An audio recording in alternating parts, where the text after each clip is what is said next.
Science सृष्टि सामाजिक विज्ञान की पाठ्य पुस्तक में हम कई बार ऐसी परिभाषाओं तथा मुद्दों से आमना सामना करते हैं जिनसे कुछ असुविधा हो सकती है। इस स्थिति में शिक्षक से क्या अपेक्षा होगी? शिक्षक को कक्षा में ऐसी परिभाषाओं और मुद्दों को चर्चा में नहीं लाएंगे। शिक्षक को ऐसे विषय को पढ़ने की अवहेलना करनी ही चाहिए जिसमें धर्म का नाम दिया जाए। शिक्षक को ऐसे छात्र की गरिमा को प्रतिदिन समर्पित भाव से सामग्री का संवेदनशील से आदान प्रदान करना चाहिए। शिक्षक को ऐसी परिभाषाओं मुद्दे की सटीक परिभाषाओं को देने पर ध्यान करना चाहिए तथा आगे बढ़ना चाहिए। सामाजिक विज्ञान के पाठ्य पुस्तक में हम कई बार ऐसी परिस्थितियों तथा मुद्दों को आमना सामना करते हैं जिनसे कुछ असुविधाएं हो सकती हैं। शिक्षक के सभी छात्रों की गरिमा के प्रति दृढ़ समर्पित भाव को सामग्री संवेदनशील को आदान प्रदान करना चाहिए।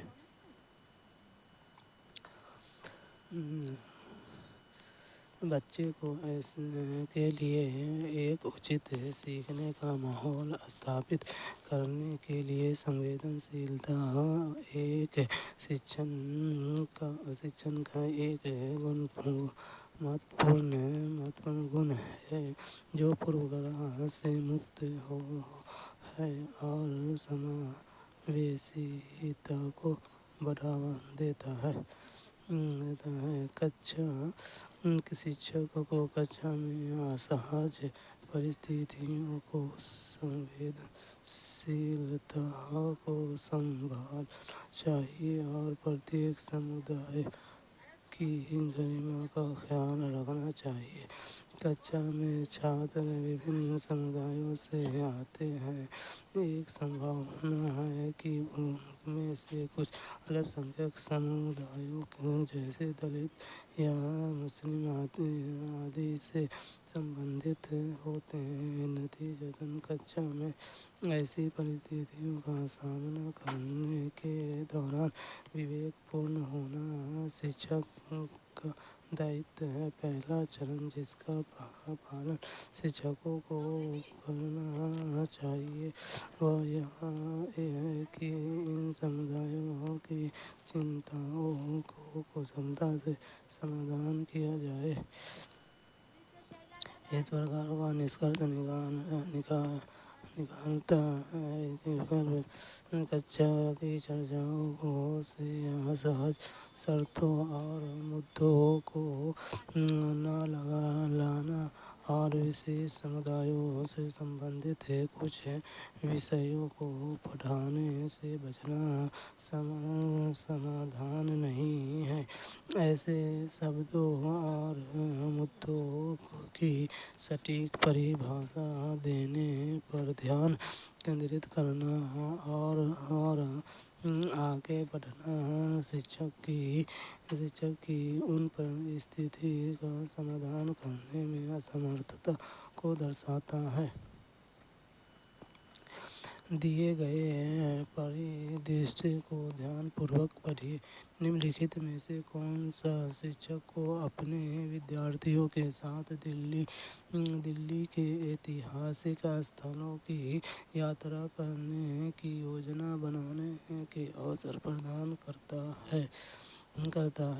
सल्तनत युग की वास्तुकला पर चर्चा करते हुए उसके विद्यार्थियों उससे विस्तृत अधिरचना के बारे में पूछा। वे बंगला गुंबद की संरचना से मंत्रमुग्ध थे।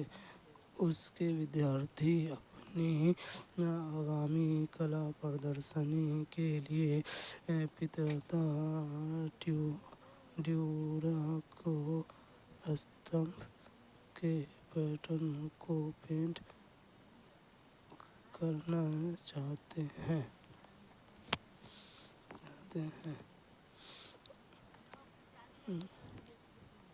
दिए गए परिदृश्य को ध्यानपूर्वक पढ़िए। निम्नलिखित में से कौन सा शिक्षिका को अपने विद्यार्थियों के साथ दिल्ली के ऐतिहासिक स्थलों की यात्रा करने की योजना बनाने के अवसर प्रदान करता है। सल्तनत युग की वास्तुकला पर चर्चा करते हुए उसके विद्यार्थियों ने उससे विस्तृत अधिरचना के बारे में पूछा। वे बंगला गुंबद की संरचना से मंत्रमुग्ध थे। उसके विद्यार्थी अपनी आगामी कला प्रदर्शनी के लिए पीएड ड्यूरा स्तंभ को पैटर्न को पेंट करना चाहते हैं।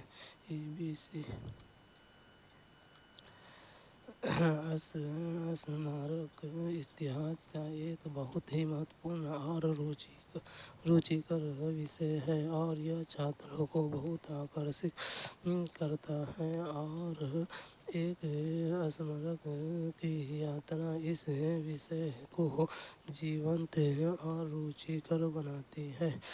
एक शिक्षिका दिल्ली के स्मारकों के बारे में विभिन्न चीज़ों का अध्ययन करने के लिए उनकी यात्रा की योजना बना सकती है।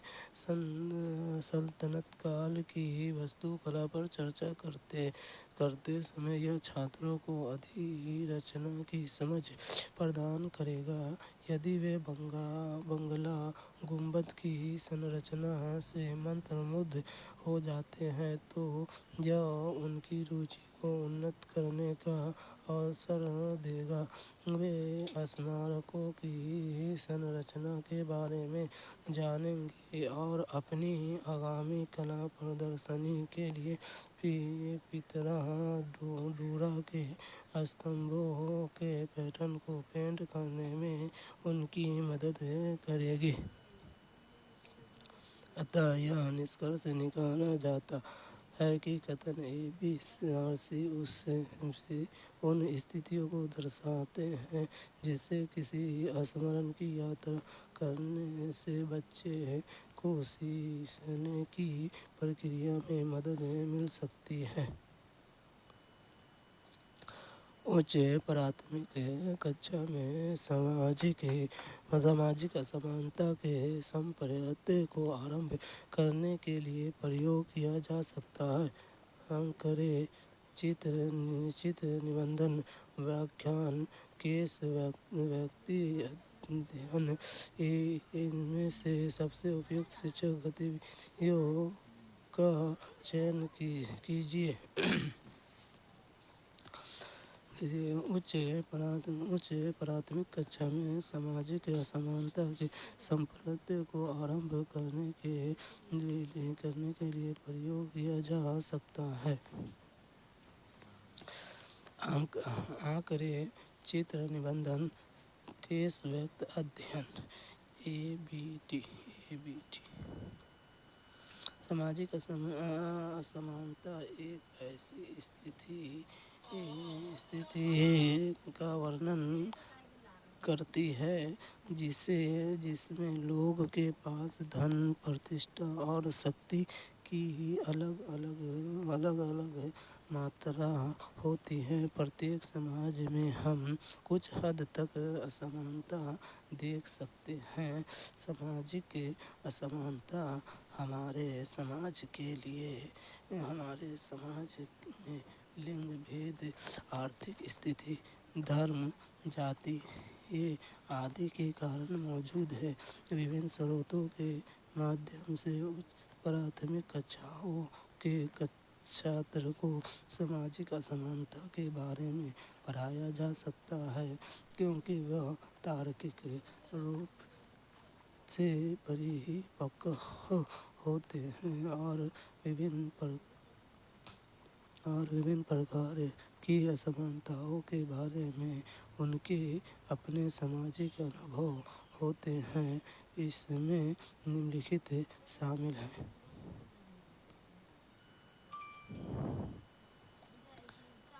आंकड़े यह किसी ऐसी चीज़ के बारे में तथ्य हैं जिसका उपयोग तर्क, गणना और योजना बनाने के लिए किया जा सकता है।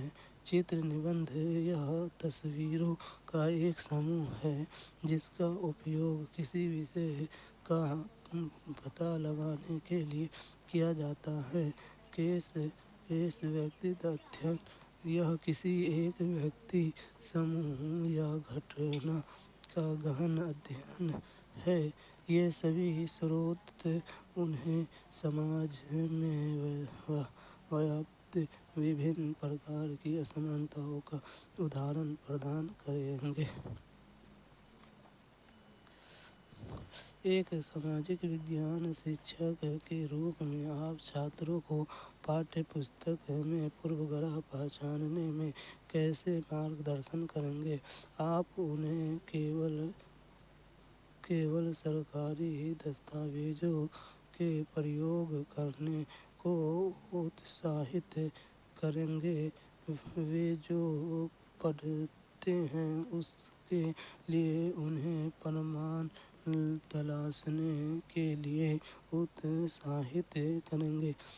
आप उन्हें उन्हीं स्रोतों को देखने के लिए कहेंगे जिन्हें प्रसिद्ध व्यक्तियों ने प्रकाशित किया है। आप उन्हें उस विशेष घटना के लिए उपलब्ध विभिन्न स्रोतों को देखने के लिए कहेंगे। आप उन्हें उस विशेष घटना के लिए उपलब्ध विभिन्न स्रोतों को देखने के लिए कहेंगे।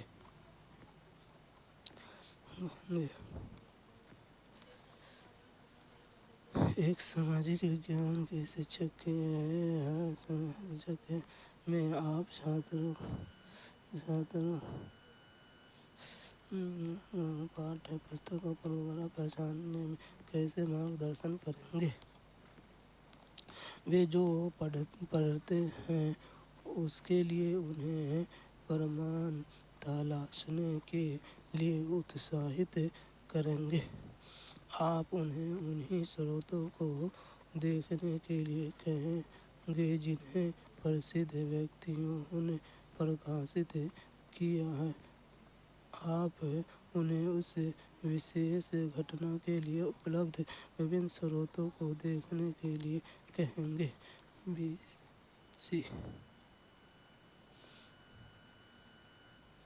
पूर्वाग्रह का अर्थ एक तरफा राय या किसी चीज का पक्ष लेना है। पाठ्य पुस्तक में पूर्वाग्रह निम्नलिखित को संदर्भित करता है। पाठ में उल्लेखित किसी वस्तु या व्यक्ति के प्रति पूर्वाग्रह एक लेखक जिस चीज के बारे में लिख रहा है उसे पक्ष में होना। एक सामाजिक विज्ञान शिक्षक के रूप में पाठ्य पुस्तक में पूर्वाग्रह की पहचान करके छात्रों का मार्गदर्शन करने के तरीके उपलब्ध होते हैं। शिक्षक को छात्रों को पाठ में शामिल पूर्वाग्रह की पहचान करने के लिए जो कुछ उन्होंने पढ़ा है उसके बारे में प्रमाण खोजने के लिए प्रोत्साहित करना चाहिए। यह छात्रों को वास्तविकता और पाठ के माध्यम से प्रस्तुत विषय वस्तु के बीच अंतर की पहचान करने में मदद करेगा। शिक्षक को छात्रों को केवल उन्हीं स्रोतों के देखने के लिए कहेंगे जिन्हें प्रसिद्ध व्यक्तियों ने प्रकाशित किया है, क्योंकि उनके द्वारा प्रस्तुत पाठ्य पुस्तकों में पूर्वाग्रहों की संभावना कम होती है। निम्नलिखित निम्नलिखित प्रश्नों में से कौन सा प्रश्न आलोचनात्मक चिंतन विकसित करने के लिए अधिक अवसर प्रदान करता है? भारत में मुगलों और अंग्रेज़ों के आने के तरीकों में क्या समानता और क्या भिन्नता है? 1875 में सैनिकों के एक भाग ने क्यों अनुभव किया कि उनके धार्मिक विश्वास को तोड़ा गया है? कुछ लोग जाति व्यवस्था को क्यों बनाए रखना चाहते हैं? आप इससे क्या समझते हैं? ईसाई धर्म अपनाने वालों के हितों की रक्षा के लिए अंग्रेजों से क्या किया? स्थानांतरित खेती करने वाले किसानों की अंग्रेजी राज्य में क्या समस्याएं थी?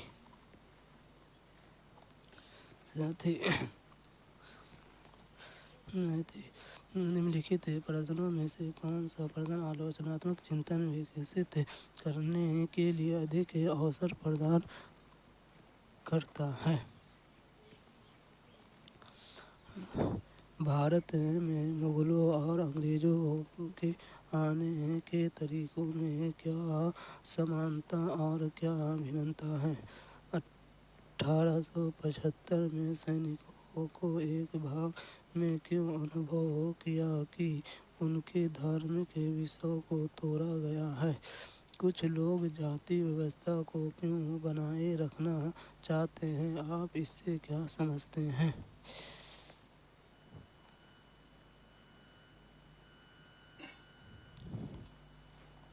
सामाजिक विज्ञान समाज के विभिन्न चिंताओं को शामिल करता है और इससे इतिहास, भूगोल, राजनीतिक विज्ञान, अर्थशास्त्र, समाजशास्त्र और नृत्य विज्ञान से ग्रहण की गई सामग्री की एक विस्तृत श्रृंखला होती है। आलोचनात्मक चिंतन नई या अपरिचित स्थितियों, विचारों और मतों के लिए तर्क और तर्कशास्त्र को लागू करने की क्षमता है। यह तथ्य, घटनाओं आदि को आंकने या विश्लेषण करने की प्रक्रिया को संदर्भित करता है। इसके लिए उचित विश्लेषण, मूल्यांकन, निष्कर्ष और व्याख्या की आवश्यकता होती है। निम्नलिखित प्रश्न आलोचनात्मक चिंतन विकसित करने के लिए अधिक अवसर प्रदान करते हैं। भारत में मुगलों और अंग्रेज़ों ने आने के तरीकों में क्या समानता और क्या भिन्नता है? 1875 में सैनिकों के एक भाग ने क्यों अनुभव किया कि उनके धार्मिक विश्वास को तोड़ा गया है? कुछ लोग जाति व्यवस्था को क्यों बनाए रखना चाहते हैं? आप इससे क्या समझते हैं? ये सभी प्रश्न आलोचनात्मक चिंतन कौशल विकसित करने में मदद करते हैं, क्योंकि यहाँ छात्र चिंतन करता है, तर्क को लागू करता है और फिर अपने उत्तर को न्यायसंगत बताता है।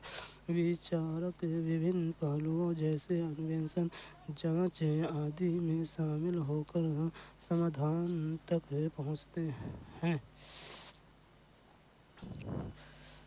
कौन सी गतिविधि पूछताछ जांच आधारित उपागम का प्रयोग करती है? पावर पॉइंट या स्लाइड प्रदर्शन देखना, आंकड़े एकत्रित करने के लिए समुदाय में जाना, व्याख्यान सुनना, विषय पर निबंध लिखना। कौन सी गतिविधि पूछताछ जांच आधारित उपागम का प्रयोग करती है? आंकड़ों एकत्रित करने के लिए समुदाय में जाना, पूछताछ आधारित अधिनियम पूछताछ आधारित निर्देशात्मक पद्धति शिक्षा को एक अनुभव, एक प्रक्रिया के रूप में मानती है, न कि तत्व के एक निष्कर्ष समूह के रूप में मानती है। इसलिए उत्पाद संग्रहित ज्ञान का परिणाम के बजाय पथ अधिगम की प्रक्रिया महत्वपूर्ण है। यहाँ आंकड़े एकत्रित करने के लिए समुदाय में जाना पूछताछ आधारित अधिगम को दृष्टिकोण का उपयोग करता है, क्योंकि छात्र नई समझ की तलाश में प्रश्न पूछकर और निर्णय लेते हुए अपने संग के अनुभवों से जोड़ते हैं। छात्र व्यावहारिक अन्वेषणों में संलग्न होकर सक्रिय हो जाते हैं। छात्र आंकड़े एकत्रित करने के लिए समुदाय में जाकर और प्रश्न पूछकर जानकारी प्राप्त करते हैं। इस प्रकार यह निष्कर्ष निकाला गया है कि आंकड़े एकत्रित करने के लिए समुदाय में जाना गतिविधि पूछताछ जांच आधारित उपागम का प्रयोग करती है। एक सामाजिक विज्ञान शिक्षक के नाते निम्नलिखित में से कौन से मूल्यांकन को विकसित करना चाहिए जिससे वे समालोचनात्मक सीख को बनाए रख सकें? पारस्परिक सम्मान, अनुशासन, आज्ञाकारी विविधता के लिए सम्मान, विविध विश्वास। एक सामाजिक विज्ञान शिक्षक के नाते निम्नलिखित में से कौन से मूल्यों को विकसित करना चाहिए जिससे वे समालोचनात्मक सीख को बनाए रख सकें हैं?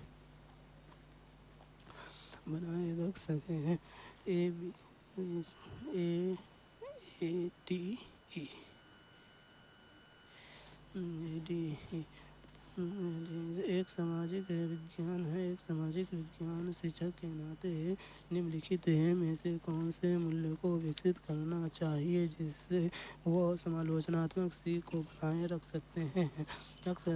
पारस्परिक सम्मान, विविधता के लिए सम्मान, विश्वास। ADE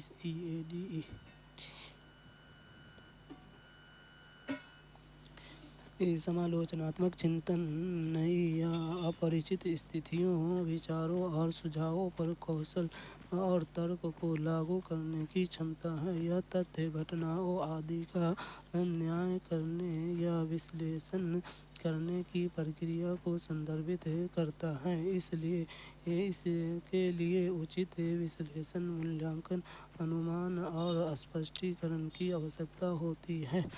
समालोचनात्मक चिंतन के परिणाम स्वरूप छात्रों को पारस्परिक सम्मान, विविधता के लिए सम्मान और विश्वास विकसित करने में सक्षम होना चाहिए, क्योंकि यह एक जगह वाक्यों के समालोचनात्मक चिंतन के परिणाम स्वरूप सामने आते हैं।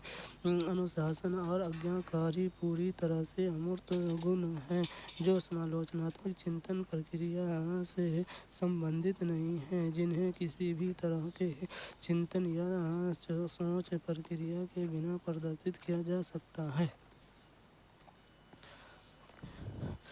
पाठ्यचर्या में लैंगिक संवेदनशीलता को सर्वोच्च तरीके से समझा जा सकता है। स्त्री विशेष के अधिक से अधिक उदाहरण देकर विषयों, थीम्स की चर्चाओं में महिलाओं के दृष्टिकोण को महत्व देकर कक्षा में चर्चाओं के दौरान लिंग बोध, जेंडर सम्मत भाषा के प्रयोग द्वारा पाठ्यचर्या में लैंगिक संवेदनशीलता को सर्वोच्च तरीके से समझा जा सकता है। स्त्री विशेष के अधिकार की अधिक उदाहरण देकर विषय, थीम की चर्चाओं में महिलाओं के दृष्टिकोण तो देकर कक्षा में चर्चाओं के दौरान लिंग बोध, जेंडर सम्मत भाषा के प्रयोग द्वारा ABC लैंगिक जेंडर संवेदनशील कुछ लैंगिक मानदंडों के अनुसार समाजीकरण की प्रक्रिया को संदर्भित करती है या हर चीज़ को लिंग के नज़रिए से अभिव्यक्त करके लिंग पर ज़्यादा जोर देती है। लैंगिक अंतर निश्चित नहीं होते हैं, लेकिन समय के साथ साथ वे स्थान और विभिन्न परंपराओं या धार्मिक विश्वासों में भिन्न होते हैं। सामाजिक विज्ञान पाठ्यचर्या में लिंग के अनुशासन पाठ्य पुस्तक में निम्न रूप से परिलक्षित होती है। स्त्री विशेष के अधिक उदाहरण देकर लिंग के संदर्भ में सामाजिक विज्ञान पाठ्यक्रम महिलाओं से संबंधित मुद्दे और चिंताओं को अधिक दर्शाता है। विषय थीम्स और चर्चाओं में महिलाओं के दृष्टिकोण को महत्व देकर महिलाओं को स्वतंत्र होने और अपनी स्वयं की पहचान बनाने में मदद करने के लिए महिलाओं को चर्चा के अभिन्न अंग में शामिल करना चाहिए। ये कक्षा में चर्चाओं के दौरान लिंग बोध जेंडर सम्मत भाषा के प्रयोग द्वारा लिंग पर भी महत्व दिया जाएगा और यह कक्षा के संचालन को और अधिक लिंग उन्मुख बना देगा। निम्नलिखित में से कौन सा प्राचीन भारतीय काल को समझने का प्राथमिक स्रोत है? सूरत हुंडी, समुद्रगुप्त की प्रस्तुति, कंदरिया महादेव मंदिर, नागभट्ट की प्रस्तुति। निम्नलिखित में से कौन सा प्राचीन भारतीय काल को समझने का प्राथमिक स्रोत है? समुद्रगुप्त की प्रस्तुति। प्रयाग प्रस्तुति इलाहाबाद में पाया गया और संस्कृत में लिखा गया समुद्रगुप्त का एक स्तंभ शिलालेख है। इसकी रचना हरिसेन ने की थी। गुप्तों के राजनीतिक इतिहास के बारे में जानने के लिए यह महत्वपूर्ण अभिलेखीय स्रोतों में से एक है। यह प्राचीन भारतीय काल को समझने का एक प्राथमिक स्रोत है। सूरत हुंडी एक व्यक्ति द्वारा किए गए जमा को रिकॉर्ड करने वाले नोट हैं। जमा की गई राशि के मध्यकाल में जमा का रिकॉर्ड पेश कर दूसरी जगह दावा किया जा सकता है। कठियावाड़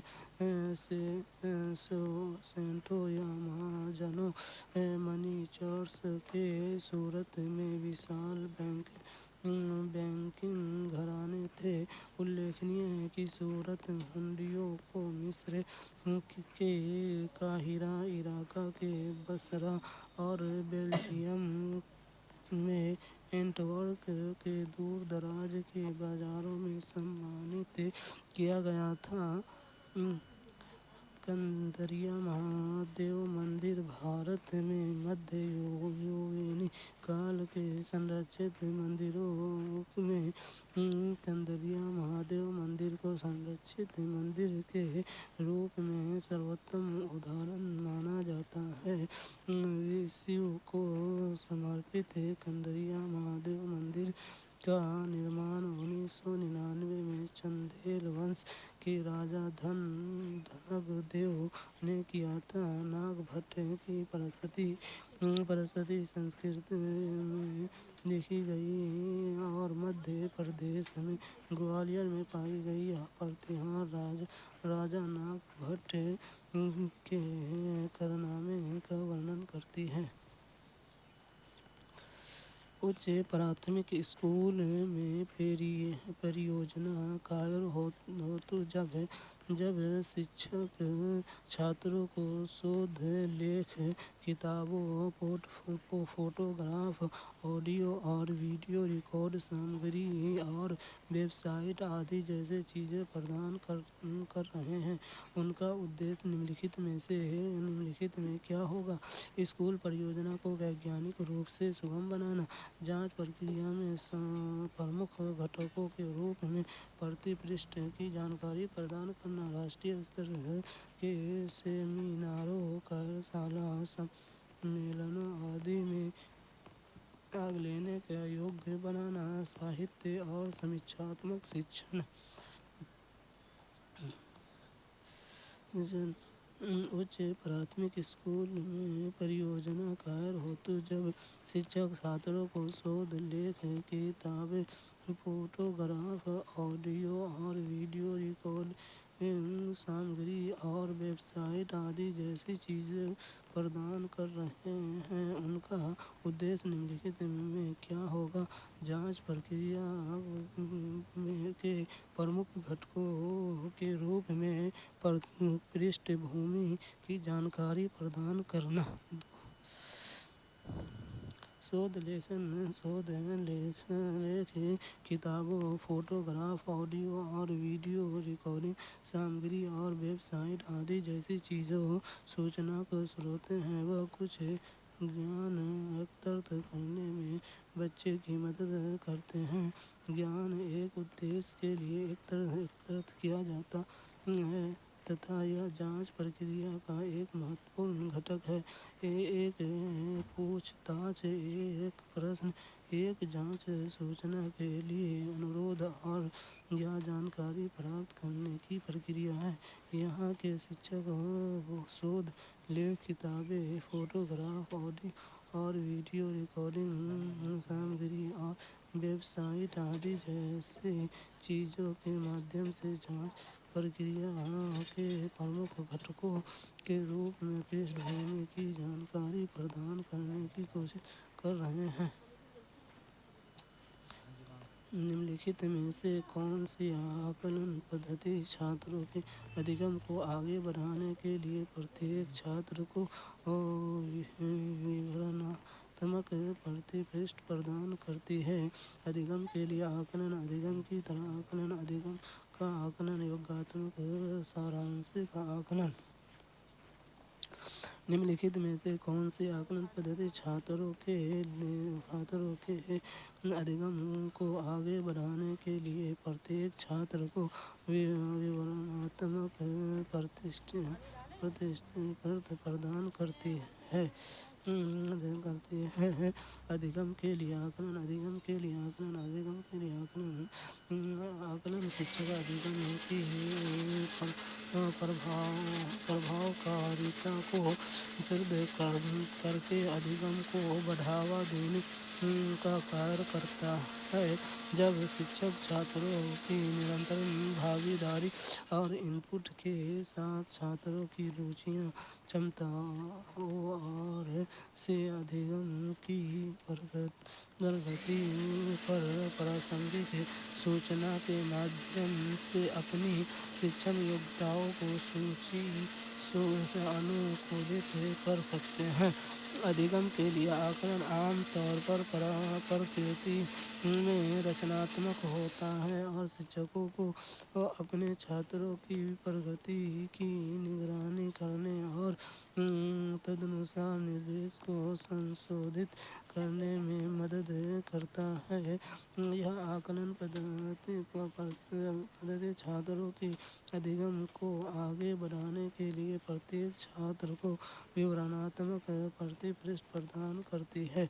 यह छात्रों को अपनी प्रगति की निगरानी करने में भी मदद करता है, क्योंकि उन्हें अपने साथियों और शिक्षक से प्रतिक्रिया मिलती है और उन्हें अपने सोच को संशोधित करने और परिष्कृत करने के अवसर मिलते हैं।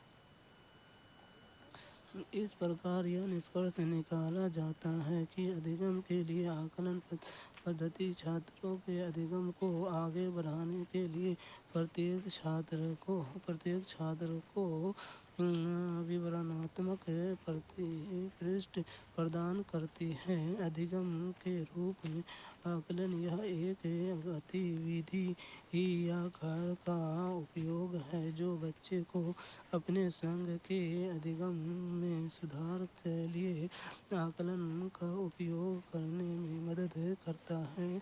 यह बच्चों को अपने संग के अधिगम को प्रतिबिंबित करने और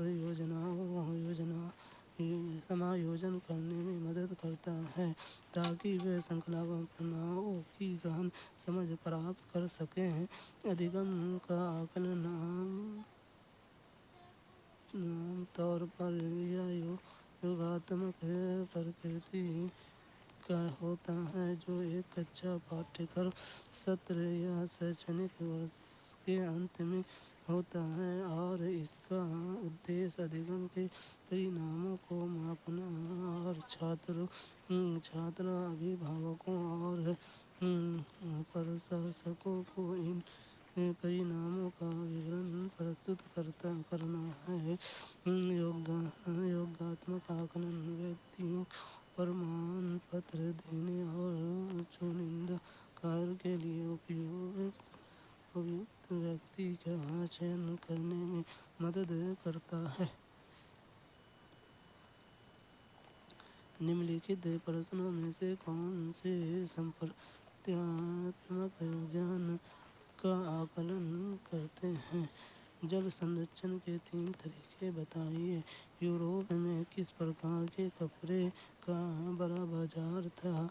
मुकदमा लड़ने वाले को न्याय देने पर न्यायाधीशों की कमी के प्रभाव की चर्चा कीजिए। कानून का नियम से आप क्या समझते हैं? सामाजिक सीमांतीकरण हाशियाकरण आर्थिक सीमांतीकरण हाशियाकरण से किस प्रकार भिन्न है? निम्नलिखित प्रश्नों में से कौन से संप्रदायात्मक ज्ञान का आकलन करते हैं?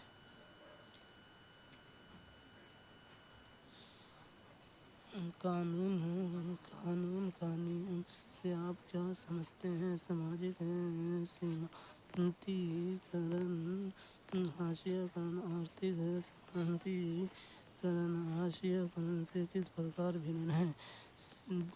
डी ई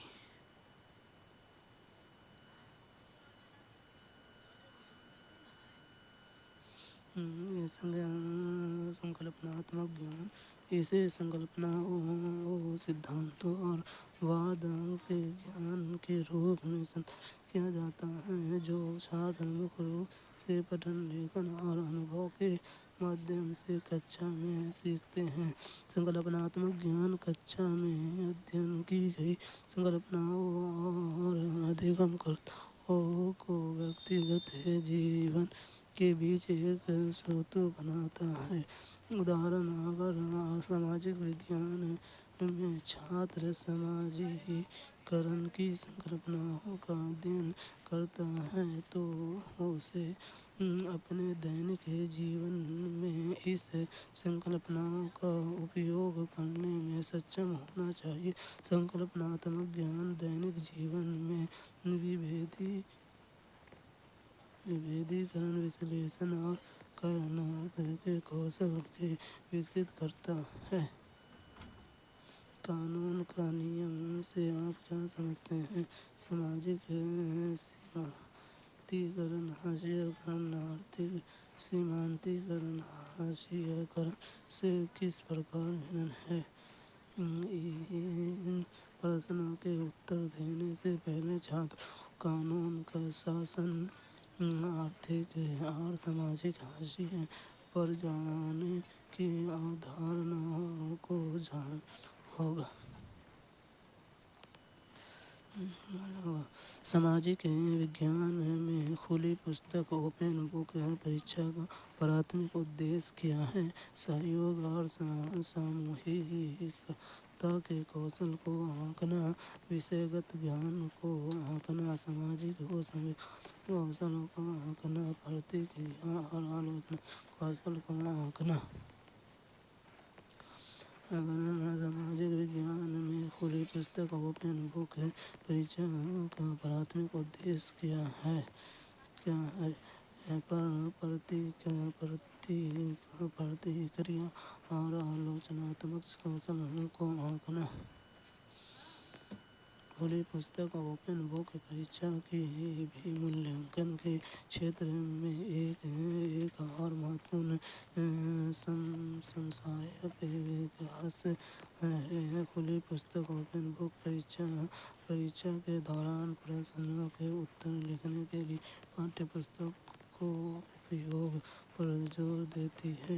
सामाजिक विज्ञान में खुली पुस्तक ओपन बुक परीक्षाओं के उद्देश्य। खुली पुस्तक ओपन बुक परीक्षा में प्रश्नों के उत्तर देने के लिए आम तौर पर मुद्दे हैं, पर चिंतन करने की क्षमता और उनकी आलोचनात्मक विश्लेषण आवश्यकता होती है।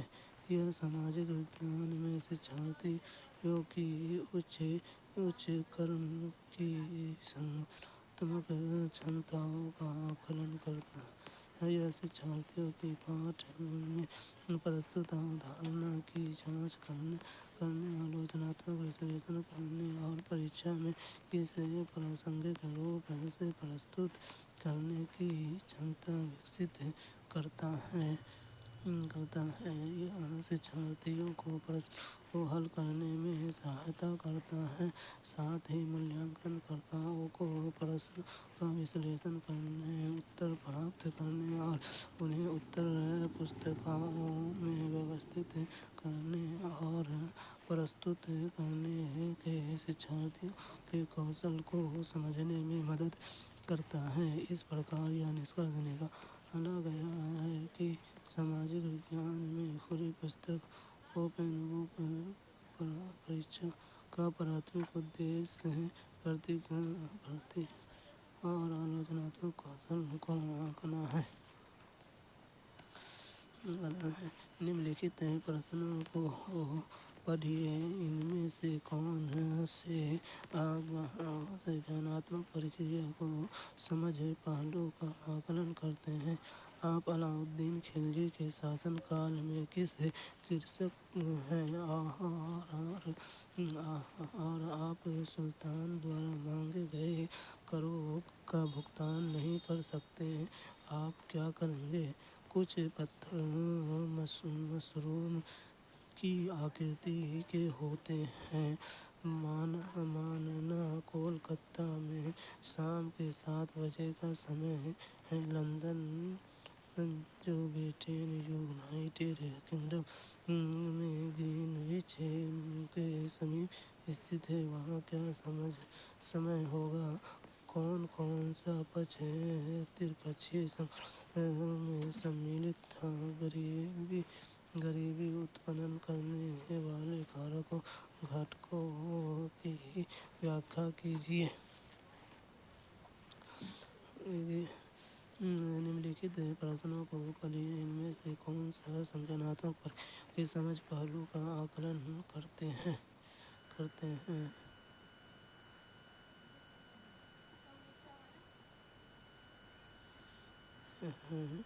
कुछ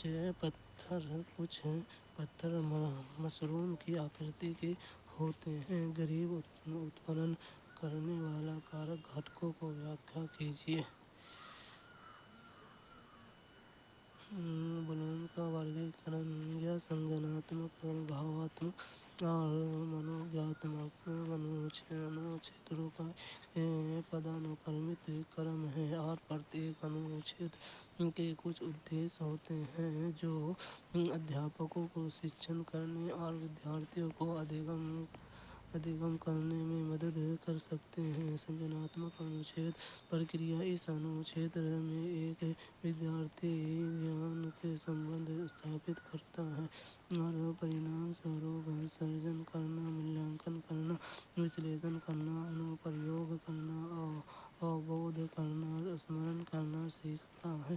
संज्ञानात्मक अनुक्षेत्र में मानसिक कौशल शामिल हैं जिन्हें अधिगम के 6 स्तरों में वर्गीकृत किया जाता है, जो बौद्धिक कौशल के विकास और शक्ति के अर्जन में मदद करते हैं। संज्ञानात्मक अनुक्षेत्र के चरण और उप अनुक्षेत्र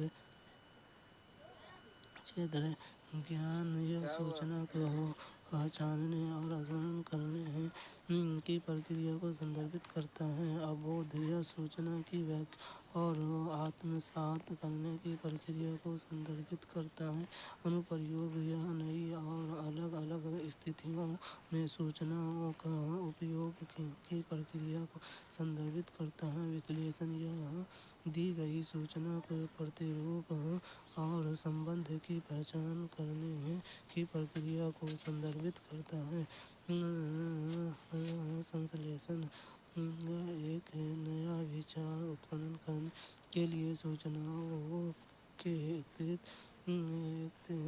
एकत्रीकरण और उनके बीच संबंध निर्माण की प्रक्रिया को संदर्भित करता है। मूल्यांकन यह सूचना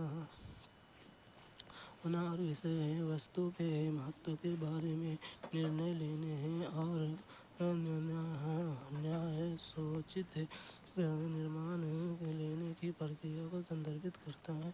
निम्नलिखित प्रश्न संज्ञानात्मक प्रक्रिया का अवबोध पहलू का आकलन करते हैं। क्यों कुछ पत्थर मशरूम आकृति के होते हैं? गरीबी उत्पन्न करने वाले कारक घटकों की व्याख्या कीजिए। यह सभी प्रश्न अवबोध पहलुओं का आकलन करते हैं कि यदि उसे उदाहरणों का अवबोध है तो वे इन प्रश्नों का उत्तर दे सकते हैं। इस प्रकार यह निष्कर्ष निकाला जा सकता है। निम्नलिखित प्रश्नों को पढ़िए। इनमें से कौन सा संज्ञानात्मक प्रक्रियाओं के मूल्यांकन पहलुओं का आकलन करता है? भारत में ब्रिटिश इतिहास के चित्र साम्राज्य के विजेता को अभिव्यक्ति को कैसे प्रतिबिंबित करते हैं दर्शाते हैं? महात्मा गांधी राष्ट्रीय ग्रामीण रोजगार गारंटी अधिनियम 2005 ने भारत में जीवन के स्तर को सुधारा। क्या आप इस कथन से सहमत हैं? अगर आप चॉकलेट फैक्ट्री को स्थापित करने के लिए स्थान का चयन करना चाहते हैं तो किस भारतीय राज्य को चुनेंगे? नीति आयोग के कार्यों को समझा। प्राथमिक क्षेत्र एवं तृतीयक क्षेत्र के बीच अंतर बताइए।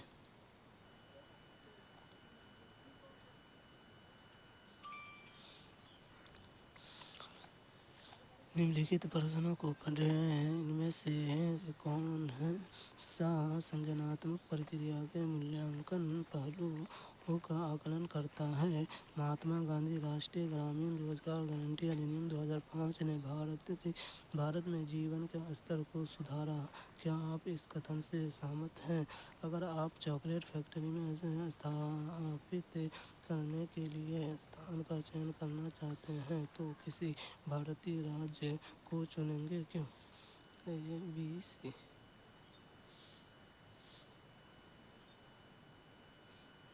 वर्गीय या संज्ञानात्मक, भावात्मक और मनोज्ञानात्मक पक्ष का एक पदानुक्रमित क्रम है और प्रत्येक पक्ष के कुछ उद्देश्य हैं जो शिक्षकों को पढ़ाने और छात्रों को सीखने में मदद कर सकते हैं।